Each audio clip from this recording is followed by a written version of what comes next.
আজকে কিন্তু একটা মন খারাপের দিন। আজকে তোমরা যতই বলো আমাদের কিন্তু সবারই একটু না একটু হলেও মন খারাপ হয় যে মা আবার চলে যাচ্ছে, আবার একটা বছর পর আবার সেই পুজো, তাছাড়া কিন্তু নয়। একটা মন খারাপ তো কাজ করেই, এটা তোমরা যতই বলো মন খারাপ কিন্তু লাগেই।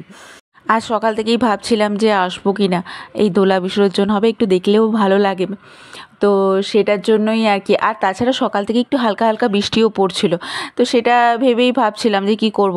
তারপর ভাবলাম না যাই, আজকে দিনটা হলেই তো শেষ, আর তো কিছু নেই, তো আবার এক বছর পর, তো সেই ভেবেই আর কি চলে গেছি। ওমা, আমি তো সেরকম কিছু নয়, জাস্ট একটা জামাটা পরেই চলে গেছি। দেখছি সবাই কত সুন্দর সুন্দর সেজে এসছে। আর সত্যি কথা বলতে পুজো মানেই হচ্ছে এটা, যে সবাই, আমাদের মেয়েদের বিশেষ করে সবার একটাই ইয়ে থাকে যে পুজোতে কে কীরকম সাজলো, কে কীরকম গয়না পরলো, ও মা ওর শাড়িটা কি সুন্দর না, ওটা ও কোথা থেকে কিনেছে, বা কি সুন্দর লাগছে ওকে ওটা পরে, ওই ড্রেসটা ওর এত সুন্দর। আমরা না সত্যি বলতে ম্যাক্সিমাম মেয়েরাই এরকমই করি, যে মণ্ডপে কে কীরকমভাবে সেজে এসছে আর কাকে কতটা সুন্দর লাগছে সেটাই দেখি। আর সেটা দেখতে যে কি ভালো লাগে তোমাদের কি বলবো। আসলে কি বলো তো, এই টাইমে না সবারই নতুন নতুন জামা হচ্ছে, নতুন নতুন সাজ, সবাই অভিনব সাজতে পছন্দ করে এই টাইমে। সবাই যতটা নিজেদের বেস্ট ভাবে তুলে ধরতে চায় আর কি। তো সেই জন্য সবাইকে দেখতেও দারুণ লাগে।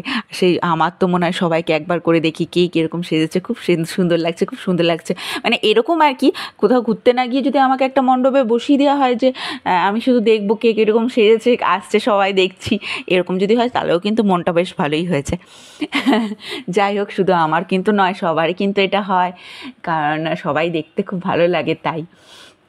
যাই হোক, তো এইভাবেই আজকে আমাদের দোলা চলে গেল। আমাদের অনেক রীতি আছে, অনেক কিছু হলো, তারপরে আমাদের দোলা বিসর্জনের জন্য বেরোলো। তো আমার এটা কিন্তু খুব ভালো লাগে। আমাদের এই দুর্গাপুজোর যে এত সুন্দর ঢাকের আওয়াজ, এত রীতিনীতি, এতগুলো কিন্তু, মানে এই সংস্কৃতিটাই আমার খুব প্রিয়, যে আমাদের এত সুন্দর সুন্দর রীতি আছে, সেটা দেখলে ভাবলেও খুব ভালো লাগে। তো যাই হোক, আমি একটু দোলার সাথে একটু এগোচ্ছিলাম, কারণ ওরা সবাই ছাতা টাতা নিয়ে হেঁটে হেঁটে যাচ্ছে, হেঁটে হেঁটে আর যাবো না, কিন্তু একটু একটু এগিয়েছি। আজকে তো এই টাইমে তো সব জায়গা থেকেই দোলা বেরোয়, তো আমি দেখলাম আমাদের ঘরের সামনেতেও একটা মানে দোলা বেরোচ্ছিল, খুব সুন্দর ঢাকের আওয়াজ, আর সবাই মিলে আনন্দ করতে করতে, নাচ গান করতে করতে বেরোচ্ছে। ওই তো বললাম, পুজো 4টে দিন মানে সবাই মিলে একসাথে আনন্দ করা, নাচ গান করা, মজা করা, এইটাই হচ্ছে পুজো। এই আসছে বছর আবার আসবে বলে এই আনন্দে আনন্দে আমরা মানে ভাবি যে আবার তো পরের বছর হবে, আবার তো পরের বছর হবে, সেই আনন্দেই থাকি। আর এই এখন থেকেই প্রিপারেশন চলে যে এর পরের বছর কি হবে। অন্তত যারা এই দুর্গা পূজার মধ্যে আছে, মানে প্যান্ডেল বা মূর্তি সাজসজ্জা বা আরও অনেক কিছুর মধ্যে আছে, তারা কিন্তু এখন থেকেই ভাবতে শুরু করে যে এর পরের বছর আবার এটা করব, এর পরের বছর এইভাবে করব, এই আর কি। তো চলো, মা তো এবার চলে গেল, আমিও ঘরে যাই, একটু খাওয়া দাওয়া করি। আজকে আর কি, আজকে তো আর কোনো কাজ নেই, একটু শুয়ে পড়বো, আর কিছু নেই কোনো কাজ। তারপর বিকেলে ভাবছি অনুষ্ঠান হবে। পাপিয়া তো মামা বাড়িতে চলে গেছে, তাহলে আমাকে অগত্যা একাই যেতে হবে অনুষ্ঠান দেখতে। আমাদের তো আমার ঘরের সামনেই আর কি পুজো, তাই ভাবলাম একটু অনুষ্ঠান দেখি। খুদে খুদে আমাদের খুদে ছেলেমেয়েরা এত সুন্দরভাবে অনুষ্ঠান করছে, সবাই আনন্দের সাথে, আমারও দেখতে খুব ভালো লাগে, তাই সময়টাও কেটে যায় সন্ধ্যা থেকে, বেশ ভালোই হয়।